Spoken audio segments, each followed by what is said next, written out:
Hey hi friends. So last எபிசோடில் ஹீரோயினுக்கு எல்லாமே தெரிய வந்திருக்கும். அதாவது அவளுடைய பழைய மெமரிஸில் ஏதோ ஒரு லெட்டரை யாரோ ஒருத்தங்க கொடுக்க வந்திருப்பாங்க. பட் அதுக்கப்புறம் அவங்கள யாரோ ஒருத்தங்க பிடிச்சி இழுத்துட்டு போயிருப்பாங்கல்ல. அது வேறு யாரும் கிடையாது, நம்ம கிம்முடைய எக்ஸ் லவர் ஜங் அப்படின்ற ஒருத்தங்க தான், நம்ம ஜேவுடைய அம்மா. ஸோ இதே நேரத்தில் நம்ம ஜேவும் ஹீரோ கூட சேர்ந்து அந்த மலைப்பகுதிக்கு போகிறான். அந்த இடத்துல பார்த்தீங்கன்னா நம்ம கிம்மு ஜங்கை ரகசியமாக பாதுகாத்துட்டு வருது தெரிய வருது. ஸோ அந்த ஜங்கை பார்த்தோன்னே, அம்மா நீங்கள் இன்னும் சாகலையா, உயிரோடு தான் இருக்கீங்களா அப்படின்னு சொல்லிட்டு அவன் ஷாக்கிங்கோட முடிச்சிருப்பான். அப்போ யாரோ ஒருத்தங்க அவன் கழுத்தில் கத்தி வச்சிருப்பாங்க. ஸோ இதுக்கப்புறம் நடக்க போகிறது நம்ம இந்த ஃபைனல் எபிசோடில் பார்க்கலாம். அண்ட் நெக்ஸ்ட் என்ன பார்க்கலாம் அப்படின்றத மறக்காம கமெண்ட்ல சொல்லுங்க. ஸ்டார்டிங் சீன்ல பார்த்தீங்கன்னா, அடுத்து யார் அந்த மாதிரி கழுத்தில் கத்தி வச்சது அப்படின்னு சொல்லி பார்த்தீங்கன்னா, அது வேற யாருமே கிடையாது, நம்ம கிம்முக்கு ஸ்டார்டிங்ல இருந்து இந்த மாஸ்க் போட்ட ஒரு பொண்ணு நிறைய இல்லீகலான வேலையெல்லாம் பார்த்துருப்பாள்ல. ஸோ அந்த மாஸ்க் கேள் தான் இவ. ஸோ இவெல்லாம் இதுக்கு முன்னாடி யாருமே பார்த்தது கிடையாது தான். பட் இருந்தாலும் நம்ம சியோ வந்து ஹீரோ கிட்ட முன்கூட்டியே சொல்லியிருப்பா, அந்த மாஸ்க் கேளுடைய ஃபேஸில் வந்து அந்த உதட்டில் மட்டும் ஒரு சின்ன காயம் இருக்கும், அது மூலமாக நீங்கள் வந்து அவளை ஈஸியாக கண்டுபிடிச்சிடலாம் அப்படின்னு சொல்லியிருப்பா. அதை வச்சு தான் நம்ம ஹீரோவும் கண்டுபிடிச்சிருப்பான். யார் நீங்கள் எப்படி உள்ள வந்தீங்க அப்படின்னு சொல்லி கேட்டுட்டு இருக்கும்போது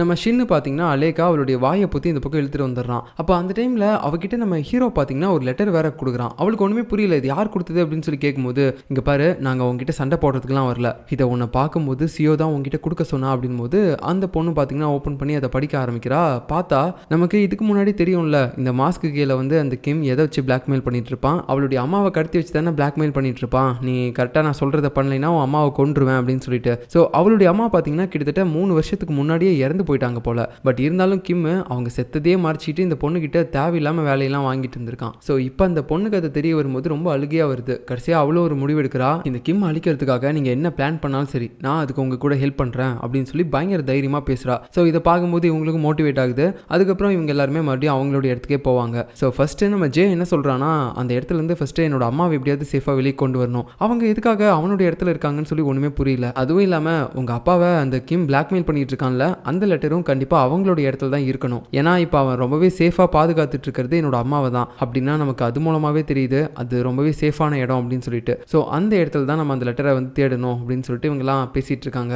அப்போ திடீர்னு பார்த்தீங்கன்னா அங்கே நம்ம ஹீரோயினோட வளர்ப்பு அம்மா அப்பா இருக்காங்கல்ல, அவங்க வந்து நம்ம ஹீரோவை தெரியாமல் அடிக்கிறாங்க. அவனுக்கு ஷாக் ஆயிடுச்சு, எதுக்காக படிச்சிங்க அப்படின்னு சொல்லி திரும்பி பார்க்கும்போது அங்கே அந்த ஹீரோயினோட ஆன்டி இருக்கால பனிப்பெண், அவளும் வந்துடுறா. அவளுக்கு நம்ம ஹீரோயின் பேசுறத வச்சு பார்க்கும்போதே நல்லா தெரிஞ்சிச்சு, இப்போ ஹீரோயினோட உடம்புல ஹீரோ தான் இருக்காரு போல அப்படின்னு சொல்லிட்டு அவனை தனியாக கூப்பிட்டு பேச ஆரம்பிக்கிறா. நீங்கள் எதுக்காக மறுபடியும் உங்களோட உடம்பை மாற்றிக்கிட்டீங்க அப்படின்னு சொல்லும்போது, அது ஒரு சின்ன விஷயத்துக்காக தான், நான் இப்போ இவளுடைய உடம்புல இருந்து அந்த லெட்டரை தேடுறதுக்காக இங்கே வந்திருக்கேன். ஒரு வேளை ஹீரோயின் இந்த உடம்புல இருந்திருந்தானா அவளால் எதிரிகளை எதிர்த்து சண்டை போடுற அளவுக்கு தெம்பு இருந்திருக்காது, அதனால தான் நான் வந்தேன், நீங்கள் ஒன்றும் பயப்பட வேணாம், அவள் என்னோட உடம்புல இப்போ சேஃபாக அரண்மனையில் தான் இருக்கா அப்படின்னு சொல்லிட்டு இருக்கும்போது இந்த பக்கம் நம்ம ஹீரோயினை காட்டுறாங்க.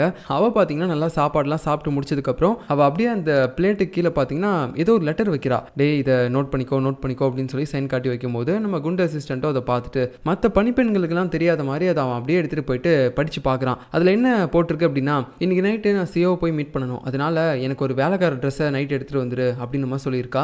இதை கேட்டதுக்கப்புறம் இவனும் சரின்னு சொல்லிட்டு நைட்டு பார்த்தீங்கன்னா அந்த மாதிரி ஒரு ட்ரெஸ் எடுத்துகிட்டு வந்து கொடுக்குறான். நம்ம ஹீரோயின் அதை சேஞ்ச் பண்ணிக்கிட்டதுக்கப்புறம் அப்படியே பார்த்தீங்கன்னா மாஸ்க்கெல்லாம் போட்டுக்கிட்டு நம்ம சியோவோட இடத்துக்கு போகலாம் அப்படின்னு சொல்லி பார்க்கும்போது முன்னாடி 2 காவலாளிகள் இருக்காங்க. ஸோ அவங்க என்ன எடுத்துகிட்டு போகிறா அப்படின்னு சொல்லி கேட்கும்போது, ஒன்றும் இல்லை தண்ணி தான் அப்படின்னு சொல்லிட்டு நம்ம ஹீரோயின் சொல்கிறா. அவங்களும் அப்படியே ஓப்பன் பண்ணி பார்க்குறாங்க, அதுலேருந்து ஒரு பயங்கரமான ஸ்மெல் வருது. ஸோ அது ஏதோ மயக்கமடைய வைக்கிற ஃபாகு போல. அதை ஒருத்தன் எடுத்தவொன்னே ஸ்மெல் பண்ணிட்டு மயக்கம் போட்டு விழுந்துடுறான். இன்னொருத்தன் பார்த்தீங்கன்னா மயக்கம் போடாமல் இருக்கும்போது ஹீரோயின் கைவசம் ஒரு கர்ச்சீஃபையும் பார்த்தீங்கன்னா எடுத்துகிட்டு வந்திருப்பா, அதுலேயும் மயக்கம் மருந்து தடவி. ஸோ அதை ஹெல்ப் பண்ணுறேன்னு சொல்லி கொடுக்கும்போது அந்த காவலாளி அதையும் வாங்கிட்டு ஸ்மெல் பண்ணிட்டு அப்படியே விழுந்துடுறான். அதுக்கப்புறம் நம்ம ஹீரோயினை அப்படியே தட்டி தவழ்ந்து சியோவோட இடத்துக்கு போகலான்னு பார்க்கும்போது அவளுடைய கையில் ஒரு ரத்த காயம் ஏற்பட்டுருது. பட் இருந்தாலும் இதை பெருசாக எடுத்துக்காம மறுபடியும் நம்ம சியோவோட இடத்துக்கு போயிட்டு அங்கே இருக்க ஜன்னலில் கல்லை விட்டு அடிச்சிட்டு இருக்கா. நம்ம சியோவும் அதை பார்த்துட்டு அவகிட்ட பேசுறதுக்காக வரும்போது இப்போ அப்படியே கட் பண்ணால் இன்னொரு பக்கம் நம்ம ஆளுங்க எல்லாருமே இப்போ கொஞ்சம் கொஞ்சமாக அந்த இடத்துக்குள்ளே நுழைய ஆரம்பிக்கிறாங்க. அதாவது அந்த மலைப்பகுதியில் இருக்கக்கூடிய இடத்துக்குள்ள உள்ளே போன உடனே அந்த ஜங்கை பார்த்து நம்ம ஜே பேச ஆரம்பிக்கிறான். அம்மா உங்களுக்கு என்ன ஞாபகம் இருக்கா, நான் தான் உங்கள் பையன், உங்கள் 2வது பையன் ஜேமா அப்படின்னு சொல்லிட்டே இருக்கும்போது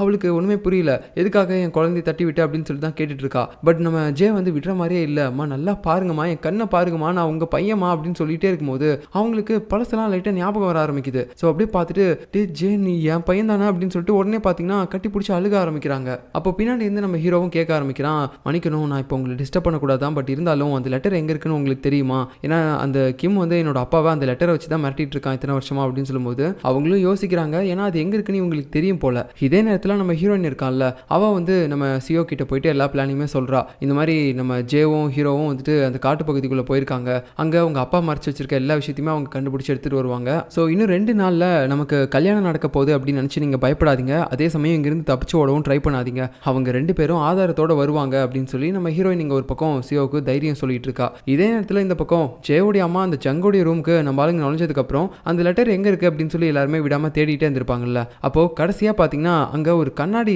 டப்பா மாதிரி ஒன்று இருக்கும், அதுல இருந்து ஒரு லெட்டர் கீழே விழும். பட் நம்ம ஹீரோ வந்து அதை பெருசா எடுத்துக்கல, ஏன்னா அதுல வேற ஏதோ ஒரு வேர்டு பாத்தீங்கன்னா பெருசா எழுதிருக்கு, ஏதோ மந்திர வார்த்தையா இருக்கும் போல. ஐயோ இது என்ன கருமம் அப்படின்னு சொல்லிட்டு அவன் தூக்கி போட்டுறான். அதுக்கப்புறம் அதே கண்ணாடி டப்பால அவன் மறுபடியும் நோண்டி பார்க்கும்போது அங்க உள்ள பாத்தீங்கன்னா இன்னொரு பேப்பர் இருக்கிற விஷயம் தெரியுது. ஸோ அதை எடுத்து பார்க்கும்போது அப்பதான் தெரிய வருது, இதுதான் அந்த கான்ட்ராக்ட். அதாவது இந்த லெட்டர்ல தான் நம்ம ஹீரோவுடைய அப்பா அவருடைய அண்ணனையே கொன்னதா சொல்லி கொடுத்த வாக்குமூலம். ஸோ இதை வச்சு தானே இவ்வளோ நாளாக பிளாக்மெயில் பண்ணிட்டு இருந்தான், எப்படியோ இன்னைக்கு அதை எடுத்துட்டேன் அப்படின்னு சொல்லி நம்ம ஹீரோ அதை பார்க்குறான். ஸோ அதுக்கப்புறம் அந்த லெட்டரையும் எடுத்துக்கிட்டு நம்ம ஜெயோடைய அம்மாவையும் இங்கிருந்து ரகசியமான வழியில கூட்டிட்டு வெளியே போறாங்க, ஆளுங்க வரதை தெரிஞ்சுக்கிட்டு. ஸோ இந்த இடத்துல இருக்கக்கூடிய ரகசிய வழி அந்த மாஸ்க் கேளுக்கு தெரிஞ்சிருக்கு, அதனால தான் அவளுடைய உதவி மூலமா இவங்க எல்லாரும் எப்படியோ சேஃபா இங்கிருந்து தப்பிச்சிட்டாங்க. அதுக்கப்புறம் பார்த்தீங்கன்னா நம்ம கிம்முடைய அந்த பெரிய பெரிய அடியாட்கள்லாம் வராங்க, வந்து பார்த்துட்டு ஐயோ இவங்க நம்ம வர்றதுக்கு முன்னாடி தப்பிச்சு போயிட்டாங்க போல, அந்த லெட்டரையும் வேற எடுத்துட்டாங்க அப்படின்னு சொல்லிட்டு அவன் அந்த கண்ணாடி டப்பாவை கோவத்தில் உடைக்கிறான். ஸோ இப்படி இவங்க எல்லாருமே சேர்ந்து வெளியே தப்பிச்சு போனாலும் கரெக்டாக பார்த்தீங்கன்னா நம்ம கிம்முடைய ஆட்கள்லாம் துரத்தி ஃபாலோ பண்ணிட்டு வந்துடுறாங்க. சரி இதுக்கு மேலேயும் நம்ம வந்து ஓடிட்டு இருக்க முடியாது, நம்ம இங்கிருந்து பிரிஞ்சு தான் ஆகணும் அப்படின்னு சொல்லிட்டு நம்ம ஜே பார்த்தீங்கன்னா அவனுடைய அம்மா கிட்ட சொல்கிறான், நீங்களும் ஹீரோயினும் இங்கிருந்து போங்க, நாங்கள் வந்து கொஞ்ச நேரத்தில் பின்னாடி வந்துடுறோம் இவங்களை சமாளிச்சுட்டு அப்படின்னு சொல்லும்போது அவங்க விட மாட்டுறாங்க. இல்லடா நான் இத்தனை நாள் கழிச்சு இப்போதான் உன்னை மறுபடியும் கண்டுபிடிச்சிருக்கேன், என்னால் மறுபடியும் உன்னை விட்டு பிரிய முடியாது அப்படின்னு சொல்லும்போது அம்மா நீங்கள் எதை பற்றியும் கவலைப்படாதீங்கம்மா, கண்டிப்பாக நான் வருவேன், என்னை நம்புங்க அப்படின்னு சொல்லிட்டு அவன் சொல்லிட்டு இருக்கான். கரெக்டாக அப்புறம் நம்ம ஹீரோவும் பார்த்தீங்கன்னா அப்படியே அவங்களை அங்கேருந்து கூப்பிட்டு போகும்போது நம்ம ஜே அதுக்கப்புறம் ஷின் இவங்க 2 பேரும் பார்த்தீங்கன்னா வெறித்தனமாக இங்கே இருக்க எல்லாருக்கிட்டையுமே சண்டை போட்டுட்டு இருக்காங்க. ஸோ இப்படி இங்கே பயங்கரமான சண்டை போயிட்டே இருக்கும்போது இந்த பக்கம் நம்ம ஹீரோவும் பார்த்தீங்கன்னா ஜேவுடைய அம்மாவை தனியாக ஒரு இடத்துல உட்கார வச்சுட்டு அவனும் இங்கேருந்து போயிடுறான் அவங்கள சேஃப் பண்ணிட்டு. ஸோ அதுக்கப்புறம் இங்கே இவங்க 2 பேரும் சண்டை போட்டு இருந்திருப்பாங்கல்ல, ஒரு கட்டத்துக்கு மேலே பார்த்தீங்கன்னா நம்ம ராஜாவோட ஆட்கள் நிறைய பேர் இங்கே வந்துடுறாங்க, படை வீரர்கள்லாம் அவங்க எல்லாருமே சேர்ந்து இங்கே கிம்மோடைய ஆட்களை வெட்டி போட்டுடுறாங்க. இந்த பக்கம் நம்ம ஜேவுக்கும் ஷின்னுக்கும் எதுவுமே ஆகல. இந்த விஷயம் எல்லாத்தையுமே பார்த்தீங்கன்னா நம்ம அரசர்கிட்டையும் ஒருத்தங்க சொல்லிட்டு இருக்காங்க, எப்படியோ நம்ம அனுப்பின ஆட்களால் நம்ம ஆளுங்க எல்லாம் பொழைச்சிக்கிட்டாங்க அப்படின்னு சொல்லிட்டு. ஸோ அதுக்கப்புறம் பார்த்தீங்கன்னா 2வது நாள் ஆகுது, நம்ம ஹீரோவுக்கும் அப்புறம் சியோவுக்கும் கல்யாணம் பண்ணணும் அப்படின்னு சொல்லிட்டு அந்த ஏற்பாடுலாம் பண்ணுறாங்க. 2 பேரும் அப்படி நடந்து வந்துட்டு இருப்பாங்க. பட் நமக்கு தான் தெரியும் ஹீரோவோட உடம்புல இப்போ ஹீரோயின் இருக்கா அப்படின்னு சொல்லிட்டு நல்லா டிஃப்ரெண்ட்டாக ட்ரெஸ் பண்ணிட்டு 2 பேரும் அப்படி நடந்து வந்துட்டு இருக்காங்க. ஹீரோயினுக்கு ரொம்ப பதற்றமாக இருக்கு, அவள் தேடிட்டே இருக்கா சுற்றி முற்றியும் ஹீரோ வருவாரா அப்படின்னு சொல்லிட்டு. ஆனால் கடைசி வரைக்கும் வரவே இல்லை. சரி நமக்கு இப்போ வேறு வழி இல்லை, நம்ம வந்து இப்போதைக்கு இந்த கல்யாணத்தை பண்ணி தான் ஆகணும் போல அப்படின்னு சொல்லிட்டு அவன் பல்லாக்கிலேருந்து கீழே இறங்கி வருவான். அந்த டைமில் பார்த்தீங்கன்னா அங்கே ஒரு சடங்கு மாதிரி பண்ண சொல்கிறாங்க. அங்கே ஒரு சட்டியில் தண்ணி இருக்கும், அதில் வந்து கை கழுவணும். நம்ம ஹீரோயினும் அவளுடைய அடிப்பட்ட கை இருக்குல்ல அதுலேயே வந்து பார்த்தீங்கன்னா கை கழுவிட்டு இருப்பா. அப்போ திடீர்னு நம்ம ஹீரோயின் இவங்க 2 பேரோட உடம்பு மாறிச்சுன்னா எப்படி ஒரு மாதிரி ஒளி வரும், அந்த மாதிரி வருது. திடீர்னு ஹீரோயின் மயக்கம் போட்டு கீழே விழுந்துடுறா. அதுக்கப்புறம் நம்ம ஹீரோவும் எழுந்து நிற்கிறான். அப்பதான் தெரிய வருது இப்போ நம்ம ஹீரோ அவனுடைய உடம்புக்குள்ளேயே வந்துட்டான். என்னடா இது அப்படின்னு சொல்லிட்டு ஒண்ணுமே புரியல. அதுக்கப்புறம் பார்த்தீங்கன்னா அப்படியே நம்ம கிம்மை பார்த்துட்டு இது வரைக்கும் பண்ண எல்லா தப்புக்குமே நாங்கள் வந்து உன்னை கைது பண்ணுறோம், என்னோட பெரியப்பாவை கொன்னதுலேருந்து விஷப்பறவையை வளர்த்ததுலேருந்து எல்லாத்துக்குமே எங்கள் ராஜ குடும்பத்துக்கு நீ பண்ண எல்லா துரோகத்துக்குமே உன்னை நாங்கள் கைது பண்ணுறோம் அப்படின்னு சொல்லிட்டு ஹீரோ பேசிட்டு இருக்கான். எல்லாருமே அதை ஷாக் ஆகி பார்த்துட்டு இருக்காங்க. கிம்முக்கே ஒன்றுமே புரியல, என்னடா இது சம்மந்தமே இல்லாமல் திடீர்னு நம்ம பண்ண தப்பு எல்லாத்தையுமே சொல்லி காட்டுறான். இவங்க அப்பாவை பிளாக்மெயில் பண்ணுறதுக்காக நான் ஒரு லெட்டர் வச்சிருக்கேன்ல அதெல்லாம் தெரிஞ்சுக்கிட்டுமா எனக்கு பனிஷ்மெண்ட் கொடுப்பேன்னு சொல்கிறான் அப்படின்னு சொல்லிட்டு நம்ம கிம்மே ஷாக்கிங்கோட தான் பார்க்குறான். ஸோ இப்போ அப்படியே கட் பண்ணிட்டு நமக்கு ஒரு ஃப்ளாஷ்பேக்லேருந்து காட்டுறாங்க என்னடா நடக்குது அப்படின்னு சொல்லிட்டு. அதாவது நேற்று நைட்டு நம்ம ஜேவோடைய அம்மாவை ஒரு இடத்துல சேவ் பண்ணிட்டு ஹீரோ பார்த்தீங்கன்னா அப்படியே ஹீரோயினோட உடம்புல இருந்துட்டு அங்கேருந்து தப்பிச்சு போக பார்த்துருப்பான்ல, அப்போ அங்கே இருக்கக்கூடிய கிம்மோடைய ஆட்கள் கிட்ட அவன் நல்லா மாட்டிக்கிட்டா. ஸோ இப்போ பார்த்தீங்கன்னா அவளை ஒரு இடத்துல அடைச்சி வச்சிருந்திருப்பாங்க, அவனுடைய கைகள்லாம் கட்டப்பட்டிருக்கும். அப்போ அங்கே ஒரு ஜாடியோட பீஸ் இருக்கும், அதை எடுத்து அந்த கயிறை அறுக்கும்போது அவனுடைய கையையும் தெரியாமல் அறுத்துப்பான். அதுக்கப்புறம் அங்கே இருக்க எல்லாத்தையுமே பார்த்தீங்கன்னா அவன் பயங்கரமாக சண்டை போட்டுட்டு இருப்பான். எல்லாரையுமே காலி பண்ணிட்டு இங்கிருந்து போலான்னு பார்க்கும்போது அங்கே தண்ணி கொஞ்சம் இருக்கும், அந்த தண்ணியில் அவன் தெரியாமல் அந்த காயப்பட்ட கையை வைக்கும்போது அதே சேம் டைமில் தான் இந்த பக்கம் நம்ம ஹீரோயினும் அவளுடைய அடிப்பட்ட கையை தண்ணியில் விட்டுருப்பா. ஸோ இந்த மாதிரி இவங்க 2 பேருமே அவங்களுடைய ரத்த காயத்தை ஒரே நேரத்தில் தண்ணியில் வைக்கும்போது அவங்களுடைய ஆன்மாக்கள் பார்த்தீங்கன்னா ஸ்வாப் ஆயிருக்கு. அதாவது நம்ம இது வரைக்கும் என்ன நினச்சிருப்போம், அவங்க 2 பேரோட ரத்த காயமும் ஒரே தண்ணியில் விட்டால் மட்டும்தான் அவங்களுடைய பாடி வந்து ஸ்வாப் ஆகும் அப்படின்னு நினச்சிருப்போம். பட் அப்படி கிடையாது, அவங்க 2 பேருக்கும் ஏற்பட்டிருக்க அந்த ரத்த காயத்தையும் ஒரே நேரத்தில் வேற இடத்துல தண்ணியில் வச்சாலும் அவங்களுடைய ஆன்மாக்கள் வந்து ஸ்வாப் ஆகும் போல. ஸோ இந்த நேரத்தில் பார்த்தீங்கன்னா இந்த பக்கம் ஹீரோயினும் மயக்கம் போட்டா, இந்த பக்கம் ஹீரோவும் மயக்கம் போட்டிருப்பான். ஸோ இப்போ 2 பேருமே அவங்களுடைய உடம்புக்குள்ளே மறுபடியும் போயிட்டாங்க. ஸோ நம்ம ஹீரோ எழுந்ததுக்கப்புறம் நீ பண்ண எல்லா தப்புக்குமே நாங்கள் வந்து உன்னை கைது பண்ண போகிறோம் அப்படின்னு சொல்லும்போது கிம்மு வந்து ஸ்டார்டிங்கில் கொஞ்சம் பயந்தாலும் தைரியமாக தான் இருந்திருப்பான். இவங்க அப்பனோட வந்து பிளாக்மெயில் பண்ணிட்டு இருக்க இருக்கக்கூடிய அந்த லெட்டர் நம்ம கிட்ட தானே இருக்கு, இவனால என்ன பண்ண முடியும் நம்மள அப்படின்னு சொல்லிட்டு. ஆனா அந்த டைம்ல பாத்தீங்கன்னா அங்க நம்ம ஜே வரான். ஸோ நேத்தே அந்த லெட்டர் எடுக்கும்போது நம்ம ஜே தான் அதை வந்து ஹீரோ கிட்ட கொடுக்கறதா இருந்திருக்கும் போல. அதனால இப்போ அவன் டேரக்டா இங்க வந்து நம்ம ஹீரோ கிட்ட அதை கொடுக்கும்போது அவன் அந்த லெட்டரை வாங்கி இவங்கிட்ட காட்டுறான். பாத்தியா, நீ இவ்வளோ வருஷங்களா என்னோட அப்பாவை பிளாக்மெயில் பண்ண லெட்டர் இதுதான் அப்படின்னு சொல்லிட்டு உடனே பாத்தீங்கன்னா அவன் கண்ணு முன்னாடியே அதை எரிச்சு போடுறான். ஸோ நம்ம ஹீரோவுடைய அப்பாவுக்கு இப்போதான் மனசே நிம்மதியா இருக்குது. இத்தனை வருஷமா இவங்கிட்ட இந்த ஒரு விஷயத்துல தானே நான் மாட்டிக்கிட்டு இருந்தேன், இதுக்கப்புறம் பிரச்சனையே இல்லை அப்படின்னு சொல்லிட்டு இவனை கைது பண்ண சொல்றாங்க. பட் திடீர்னு பாத்தீங்கன்னா அந்த இடத்துக்கு கிமோடைய ஆட்கள் எல்லாருமே வந்துடுறாங்க. அப்படியே பாத்தீங்கன்னா இங்க நம்ம ஹீரோவுடைய ஆட்களுக்கும் கிமோடைய ஆட்களுக்கும் பயங்கரமான ஒரு சண்டை நடந்துட்டு இருக்குது. இந்த சண்டையின் நடுவில் கிம்மு பாத்தீங்கன்னா தப்பிச்சு போயிடுறான் அழகா இந்த இடத்துல இருந்து. ஸோ இப்போ இந்த கல்யாணம் கேன்சல் ஆயிடுச்சு இல்ல. சியோ பாத்தீங்கன்னா மனக்கவலத்தோட நின்றுகிட்டு இருக்கும்போது நம்ம ஜே தான் வந்து சொல்றான், இதுக்கப்புறம் நம்ம எதை பத்தியும் கவலை பண்ணணும்னு அவசியம் கிடையாது, நான் சொன்ன மாதிரியே உங்க அப்பாவை வீழ்த்திட்டேன், இதுக்கப்புறம் அவரை பிடிச்சி சிறையில் போடுறது மட்டும் தான் பாக்கி, அதுக்கப்புறம் நம்ம 2 பேரும் கல்யாணம் பண்ணிக்கிட்டு எங்கேயாவது ஒரு மூலைக்கு போய் சந்தோஷமா வாழலாம் அப்படின்னு சொல்லும்போது, இல்ல நீங்க என்ன கல்யாணம் பண்ணிக்க முடியாது, ஏன்னா என்னோட அப்பா இப்போ ஒரு தேச துரோகி அப்படின்னு சொல்லி எல்லாருக்குமே தெரிஞ்சிருச்சு, அப்ப அவருடைய பொண்ணான எனக்கும் கண்டிப்பா தண்டனை கிடைக்கும், அதனால நீங்க என்ன கல்யாணம் பண்ணிக்கிட்டீங்கன்னா உங்களால ஒரு அரச குடும்பத்தை சேர்ந்தவராக இருக்க முடியாது, அதனால என்ன மறந்துருங்க அப்படின்னு சொல்லிட்டு அவ பாட்டுக்கு போறா. என்னடா இது, இவளுக்காக நம்ம இது எல்லாமே பண்ணா கடைசியா இவளை இப்படி ட்விஸ்ட் அடிச்சிட்டு போறா, நான் அரச குடும்பத்தில் இருக்கணும் அப்படின்றதுக்காக இவ என்ன விட்டு கொடுத்துட்டு போறா அப்படின்னு சொல்லிட்டு ஒரு மாதிரி பாத்தீங்கன்னா இவன் வருத்தத்தில் உட்காந்துட்டு இருக்கும்போது அடுத்த சீன்லயே நம்ம ஜேவும் அதுக்கப்புறம் அவனுடைய அம்மா ஜங்கும் வந்து நம்ம ஹீரோவோட அப்பாவை மீட் பண்றாங்க. ஸோ இவங்க இப்போ வரைக்கும் உயிரோட தான் இருக்காங்க அப்படின்ற விஷயம் தெரியும் போது இவருக்கே ஷாக்காக தான் இருக்கு. நீங்க இன்னும் உயிரோட தான் இருக்கீங்களா அண்ணி அப்படின்னு சொல்லும்போது, ஆமா அன்னைக்கே உங்களுடைய அம்மா என்ன கொல்ல சொல்லி ஆர்டர் கொடுத்ததுக்கு அப்புறம் அவர் எனக்கு வந்து விஷயம் கொடுத்துருக்காரு, பட் இருந்தாலும் மாத்து மருந்து உடனே கொடுத்துட்டாரு, அதுக்கப்புறம் என்னோட பாடிக்கு பதிலாக வேற ஒரு டெட் பாடியை போட்டு அவர் வந்து என்னை சேஃபாக கூட்டிட்டு போயிட்டாரு, அந்த விஷயம் குடிச்சப்போ எனக்கு கொஞ்ச நாளைக்கே பைத்தியம் முடிச்ச மாதிரி தான் இருந்துச்சு, ஆனால் நான் அப்பவே சரியாயிட்டேன், இருந்தாலும் இந்த விஷயத்தை நான் அப்பவே கிம் கிட்ட சொல்லவே இல்லை, அதுக்கப்புறம் உங்களை ஒரு லெட்டர் வச்சு ரொம்பவே பிளாக்மெயில் பண்ணிட்டு இருக்காரு அப்படின்ற விஷயம் எனக்கு தெரிய வந்துச்சு, அதனால தான் அந்த லெட்டரை நான் ஹீரோயின்ட்ட கொடுக்கறதுக்காக வந்தேன், பட் இருந்தாலும் கடைசியில் அதை கொடுக்க முடியாமல் போயிடுச்சு அப்படின்ற மாதிரி சொல்றாங்க. ஸோ இது மூலமாகவே நமக்கு தெரியுது கிம் அந்த ரீசனால தான் நம்ம ஹீரோயினையும் கொலை பண்ண நினைச்சிருக்கான் போல, அவ மேலே ஏதாவது ஒரு பழியை போட்டு அவளை கொல்லணும் அப்படின்னு சொல்லிட்டு, ஏன்னா அன்னைக்கு அந்த லெட்டரை பற்றின விஷயம் அவளுக்கு மேபி தெரிஞ்சிருக்கலாம் அப்படின்ற மாதிரி அவன் நினச்சிட்டான் போல, அதனால தான் அவளை கொல்ல நினச்சிருக்கான். ஸோ இப்போ இந்த விஷயம் எல்லாத்தையுமே நம்ம ஜங் வந்துட்டு ஹீரோவோட அப்பா கிட்ட சொல்லும் போது அவருக்கும் எல்லாமே இப்போ தான் தெரிய வருது. அதுக்கப்புறமேட்டு பார்த்தீங்கன்னா நம்ம ஹீரோ அதுக்கப்புறம் அவனுடைய பாடி கார்டு ஷிம் இருக்கான்ல, இவங்க 2 பேருமே சேர்ந்து நம்ம ஹீரோயின் இப்போ எங்கே இருப்பா அப்படின்னு சொல்லி தேடிட்டு இருக்காங்க. ஸோ நம்ம ஹீரோ லாஸ்ட்டாக ஹீரோயினோட உடம்புல இருக்கும்போது அந்த அடியாட்கள் கிட்ட ஃபைட் பண்ணிட்டு இருந்திருப்பான்ல, அப்போ தான் அந்த கூடு விட்டு கூடு பஞ்சிட்டு 2 பேரும் மயக்கம் போட்டு விழுந்திருப்பாங்க. ஸோ நம்ம ஹீரோயின் வந்து இப்போ அந்த அடியாட்கள் கிட்ட தான் மாட்டிருக்கா. அவளுக்கு இங்கே எப்படி நம்ம திடீர்னு வந்தோம் அப்படின்னு சொல்லி கொஞ்ச நேரத்துக்கு ஒன்றுமே புரியல. ஆனால் அதுக்கப்புறமேட்டு தான் நம்மளுடைய உடம்புக்கே வந்துட்டோம் போல, கடைசியாக இப்போ ஹீரோ இந்த இடத்துல தான் இருந்திருக்கான், அதனால தான் இப்போ நானும் இங்கே இருக்கேன் அப்படின்னு சொல்லிட்டு இவளுக்கும் எல்லாமே தெரிஞ்சிருச்சு. அதுக்கப்புறம் நம்ம கிம்மோ அந்த இடத்துக்கு வரான், வந்து ஹீரோயினை பார்க்குறான், இவளை வச்சு தான் நான் ஜங்கை மறுபடியும் என்னோட இடத்துக்கு கூட்டு வர போகிறேன் அப்படின்ற மாதிரி ஹீரோயினை வச்சு ஏதோ பிளான் பண்ணிட்டு இருக்க. இன்னொரு பக்கம் நம்ம ஹீரோ பார்த்தீங்கன்னா படையாட்கள் எல்லாருமே கூட்டிக்கிட்டு காட்டுக்குள்ளே அங்கேயும் இங்கேயும் சுற்றி தேடிக்கிட்டே இருக்கான். ஆனால் நம்ம ஹீரோயின் எங்கே தேடியும் கிடைக்கவே இல்லை. அவனுக்கு ஒரு மாதிரி கோவமாக வருது, நான் தானே கடைசியாக அவளுடைய உடம்பை வச்சு அங்கே விட்டுட்டு வந்தேன், அதனால தான் இப்போ அவள் அங்கேருந்து கஷ்டப்படுறா, ஆக்சுவலாக நான் தான் அங்கே இருந்திருக்கணும்னு சொல்லிட்டு இவன் அங்கே இருக்கக்கூடிய ஒரு கல்லில் போயிட்டு கையை வச்சு பயங்கரமாக குத்திக்கிட்டே இருக்கான், ரத்தம் நிறைய வருது. ஸோ உடனே பார்த்தீங்கன்னா அந்த கையை அப்படியே வந்து அங்கே இருக்கக்கூடிய ஆற்று தண்ணியில் விடுறான். மேபி நம்ம இது மூலமாக மறுபடியும் கூடு விட்டு கூடு பாஞ்சு அவளுடைய உடம்புக்குள்ளேயே போயிடலாம், அந்த இடத்துல ரவுடிங் இருந்தாலும் அவங்க எல்லாருமே நம்ம அடிச்சிடலாம் அப்படின்னு சொல்லிட்டு தான் இந்த மாதிரி பண்ணுறான். பட் இந்த இடத்துல இவன் இந்த மாதிரி ரத்த காயத்தை தண்ணியில் வைக்கும் போது அதே மாதிரி அங்கே நம்ம ஹீரோயினும் வைக்கணும், அப்படி வச்சா மட்டும் தான் கூடு விட்டு கூடு பாய்வாங்கல்ல. ஸோ இப்போ இந்த இடத்துல இவன் மட்டும் தானே வைக்கிறான், அதனால இவங்களுடைய பாடி பார்த்தீங்கன்னா ஸ்வாப் ஆகாது இப்போதைக்கு. ஸோ இதை பார்த்துட்டு நம்ம ஷின்னு இந்த குண்டு அசிஸ்டன்ட்லாம் தடுக்கிறாங்க. ஐயோ அரசே, ஏன் இப்படிலாம் பண்ணுறீங்க, உங்கள் கை ரொம்ப வலிக்க போகுது, தயவு செஞ்சு நிறுத்துங்க, நம்ம அவங்களை கண்டுபிடிச்சிடலாம் அப்படின்னு சொல்லி சமாதானப்படுத்திட்டு இருக்காங்க. இதே நேரத்தில் நம்ம கிம் அவள் ஆளுங்க எல்லாருமே கூட்டிக்கிட்டு நம்ம ஹீரோவோட அரண்மனைக்கு போகலாம் அப்படின்னு சொல்லி ரெடியாக இருக்கான். எதுக்காக அப்படின்னா அவன் அந்த அளவுக்கு லவ் பண்ணுறான், அவனுடைய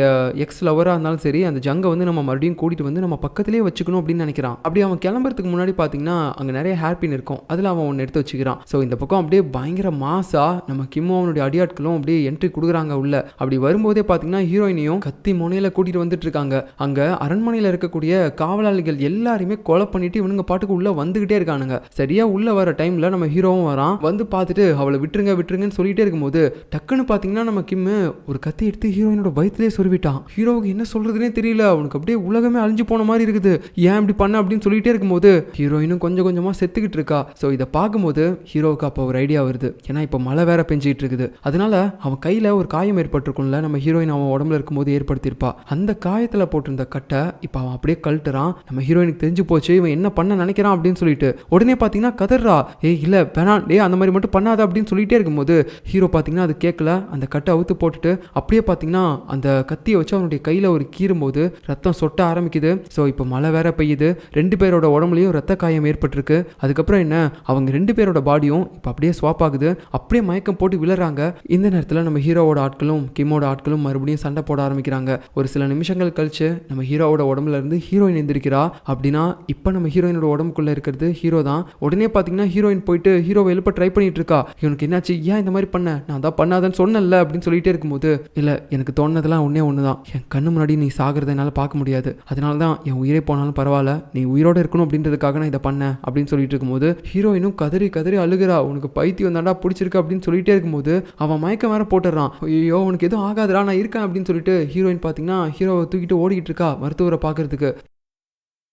இதே நேரத்தில் நம்ம கிம்மோடைய ஆட்கள் நிறைய பேர் பார்த்தீங்கன்னா இறந்துட்டாங்க. கடைசியாக நம்ம கிம் மட்டும்தான் இருக்கான். அவனுடைய லவர் ஜங்கையும் பார்த்துட்டான். ஆனால் அவனுடைய உடம்பு முழுக்க நிறைய ரத்தம் இருக்குது. எல்லாருமே போட்டு இப்போ அவனை பயங்கரமாக வெட்ட ஆரம்பிக்கிறாங்க. ஒரு கட்டத்துக்கு மேலே அங்கே இருக்கக்கூடிய அம்புகள்லாம் வந்து அவனுடைய நெஞ்சை பொழக்குது. கிட்டத்தட்ட அவன் இப்போ செத்துட்டான். அப்போது அது அழுதுகிட்டே பார்த்தீங்கன்னா அந்த ஜங்கும் பார்த்துக்கிட்டே இருக்காங்க. நம்ம கிம் அவனுடைய உயிர் போகக்கூடிய கடைசி நேரத்தில் அவனுடைய பையிலேருந்து ஏதோ ஒன்று எடுக்கிறான். அதை கரெக்டாக எடுத்துகிட்டு அவன் கீழே வைக்கும்போது செத்தே போயிடுறான். அது வேற ஒன்றும் கிடையாது, ஹேர்பின் தான். அவன் ஸ்டார்டிங்கில் இந்த ஜங்கை லவ் பண்ணிட்டு இருந்த டைம்ல அவனால ஒரு ஹேர்பினை கூட வாங்க முடியாத நிலைமையில தான் இருந்திருப்பான். ஆனா இப்போ அவனால அதை வாங்கி கொடுக்க முடிஞ்சிச்சு. ஆனா என்ன, இவங்க 2 பேரும் இப்போ ஒன்று சேர போறது கிடையாது. பட் இருந்தாலும் அவன் எந்த அளவுக்கு ஜங்கு மேல லவ் வச்சிருந்திருக்கான் அப்படின்றது இது மூலமாவே நமக்கு தெரியும். ஸோ ஜங்கு ஒரு மாதிரி அழுதுகிட்டே இருக்கா. நான் நல்லா இருக்கணும் அப்படின்னு சொல்லி நீ உன்னையே இழந்துட்டியாடா அப்படின்னு சொல்லி பார்த்துக்கிட்டு இருக்கா. இந்த பக்கம் நம்ம ஹீரோயின் ஹீரோவை கொண்டுட்டு அங்க மருத்துவரை பார்க்கறதுக்காக வந்திருப்பா. ஆனா அங்க ஹீரோவுடைய நாடியெல்லாம் பிடிச்சி பார்த்துட்டு இவங்க எப்பவோ இறந்து போயிட்டாங்க அப்படின்னு சொல்லும்போது ஹீரோயினால தாங்க முடியல.